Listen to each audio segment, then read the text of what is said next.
Hey guys, welcome to another car review episode, and if you're in the market for an EV, the Volvo XC40 Recharge can be a very good choice. It's built off of the existing XC40 platform, so you're going to get a fully electric vehicle that's going to save you a ridiculous amount of money given the rising cost of gas prices, but you're also going to get the everyday practicality of a mid-size crossover SUV. Now, of course, the EV market is now becoming very popular. You've got the Hyundai Ioniq, Kia EV6, Audi e-tron, Mercedes EQ, and of course the Ford Mach-E that all heavily stacks up against the Volvo XC40 Recharge. That being said, the XC40 Recharge faces stiff competition, and while it's got a few shortcomings, may need a slightly less EV range and a few minor quirks that I personally dislike, the major upside of the XC40 Recharge is its insane 402 horsepower dual electric motor setup in an all-wheel drive configuration. It's also got a very clean and contemporary Nordic style design, which I absolutely love, and one of my key favorite features, the Google integrated infotainment system. Now, before we dive deep into the review, let's go over some of the key features, specs, and pricing. In the US, there are 3 trims available. The base twin-core trim starts at $53,550 and will come with LED headlights and automatic high beams with 19-inch wheels. It will have a standard 12.3-inch instrument cluster display and cabin-equipped dual-zone climate controls and interior ambient LED lighting. Also standard is a 9-inch landscape-style infotainment system that's compatible with Android Auto, Apple CarPlay, and it has integrated Google software built in. Moving up is a Twin Plus trim at $56,250. Upgrades include a panoramic sunroof, LED fog lights, and a more advanced driver assistance system with a 360-degree camera, front, rear, and side parking sensors. You'll also get upgraded upholstery with microfiber seats. The highest twin Ultimate at $59,500 adds comfort features including a heated steering wheel and a 13-speaker Harman Kardon audio sound system and adaptive cruise control. Adaptive front pixel LED headlights and tailored wool blend seats upholstery will also be included. I'd be happy with a middle Twin Plus trim as interior quality doesn't have much to show for in terms of luxury. But the 13-speaker Harman Kardon audio sound system and adaptive cruise control may be lucrative for buyers who spend more time driving and want a bit more comfort access. Regardless of trim, you'll get the dual electric motor powertrain setup with a 75 kWh battery pack that will get you about 223 miles or 360 kilometers per charge. It takes roughly 8 hours to fully charge the XC40 on a level 2 7 kW charger. Access to a 150 kW DC fast charger can significantly reduce the charge time down to just 30 minutes. Typically, EV manufacturers have to cut costs somewhere to make up for the price of the expensive battery packs, and that usually starts with the interior. Although the interior in the XC40 is fairly bland, Volvo makes you feel good about it anyways with its vegan and sustainable materials used in the cabin space, and the microfiber seats actually feel like suede leather in higher-end cars. I do have a few pet peeves with the interior, mainly the ergonomics of the window switches on the door panel and the ignitionless keyless entry system. Let me explain. One of the unique features of the Volvo XC40 is that there is literally no ignition switch.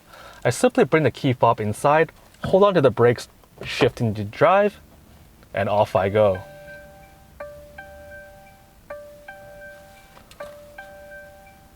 To turn off the car, I press the P button to put the vehicle into park, let go of the brakes, and open the door, and the vehicle shuts off. It is, however, a little bit scary because sometimes when you press on the P button, you're not certain whether the vehicle is actually in park other than the display on the instrument cluster, which is a little bit slow.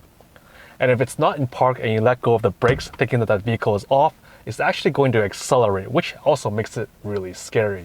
Although the 12-inch digital cluster display looks clean and simple, it feels a bit bland with no live motor power or energy consumption between drive and charge cycles. Ultimately, the Google built-in infotainment system remains a highlight of the interior. Google Maps and its voice recognition software is unparalleled to any other alternatives out there. And because it's fully integrated with Google, you can also download your favorite apps and listen to your favorite music on Spotify, check your Google Calendar events, and emails as well. And with Google Voice, you can also do some cool things like tell it to turn on and off cabin AC and even control the electric heaters in the seats when it's cold by just saying, "Hey Google." Okay Google, turn on the seat heaters. Sure, turning on the seat heater for the driver. All being said, the Volvo XC40 Recharge is very practical.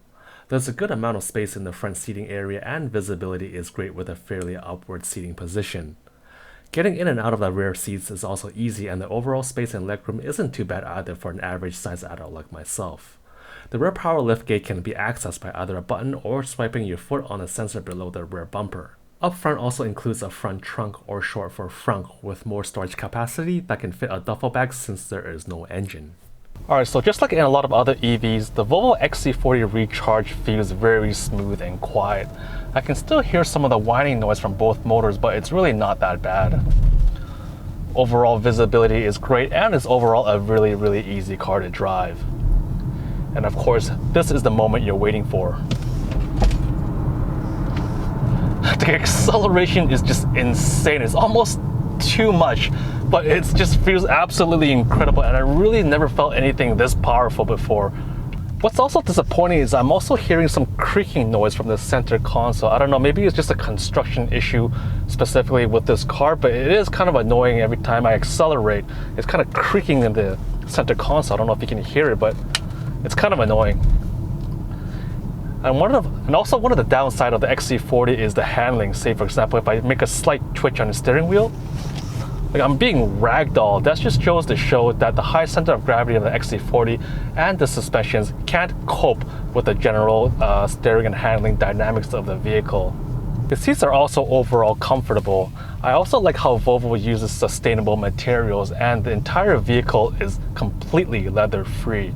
Some of the carpet materials are also constructed out of recycled materials as well. Now, I would say that the interior quality isn't the greatest. I mean, that's not really the fault of Volvo, because they do have to compromise the pricing somewhere, and that's really typical with a lot of EVs with a lower grade interior, unfortunately. However, if you look at some higher end models of Volvo cars, the interior quality is actually really nice. So hopefully the cost of EVs will come down in price over time, so we can see some of the better interior quality in EV vehicles that Volvo is capable of producing. Alright, I'm at a stop sign, so I'm going to push the XC40 Recharge to the limits and see how it goes just one last time.